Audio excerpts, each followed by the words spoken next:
Oh yeah, we had a blast, even though I didn't get to set off any of the charges. All I got to do was shoot video and ask a lot of questions. But all fun aside, working with explosives is serious business, and these engineers know it. Fire in the hole! Fire in the hole! All right, I see smoke. Burn it. All right, security, let's go. Everybody likes things to go boom. Soldiers in the 11th Engineer Battalion have to know how to build things up and take things down. What we've been doing for the past 4 to 5 days, we've just been doing demolition familiarization. Just getting soldiers out here that haven't done this in the past 6 months to familiarize them with the different kind of systems and materials that we use for demolition. I've never been around demo. I'm a medic, so being assigned to this unit, if we were to go down range and one of my battle buddies were to go down, they need to secure a charge, something like that. I'd be familiar enough with it to where I could execute. Not all obstacles are created equal. Different types and amounts of explosives are required for different jobs. A lineman is usually for clearing out a 10-meter lane, sometime up to 25 meters. Sometimes we use it for destruction of UXOs and caches.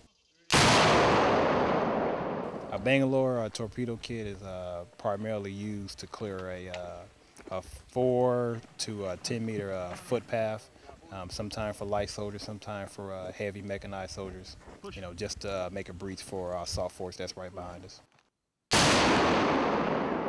Sometimes we'll cut steel that are already down. We'll use steel cutting abatis. If you got an obstacle in your way, boom, you use a steel cutting.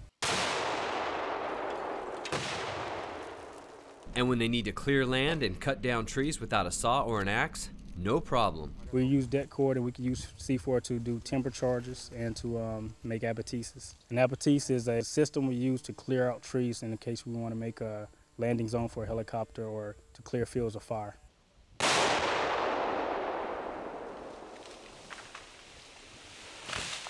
And when they need to make a big hole quickly, they don't run and grab their shovels, they bring out the big guns, the crater charges.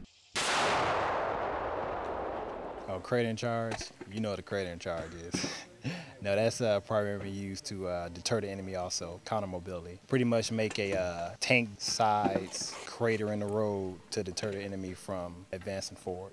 So we use a shaped charge to punch a hole in the earth and we'll put a crater charge in it. And this is to make an obstacle of a road or airfield and to keep any traffic from going down that route. Determining how much power is necessary for each job requires precise calculations, so knowledge of math and science are essential to getting the job done right. With this explosives, there's a lot of geometry and math involved into it. All the timing and everything, it has to be perfect and the perfect amount of wire and everything, and just built a different respect for the engineers that I didn't have before. Working with explosives demands serious training and a heavy emphasis on safety measures at all times. We take a lot of precaution with the demolition and the training of it before we actually fire any demolition. Kind of nervous at first, but you get used to it. You always got to have a respect for what you're working with. If you get too comfortable with what you're working with, you can hurt yourself. Do we love it? Yes, we do. Love it. You can see the smile on our face when we get out here. Although it's fun to blow stuff up, these engineers take this training and their personal safety very seriously. As you just saw, they know firsthand the raw power and the dangers involved in working with explosives.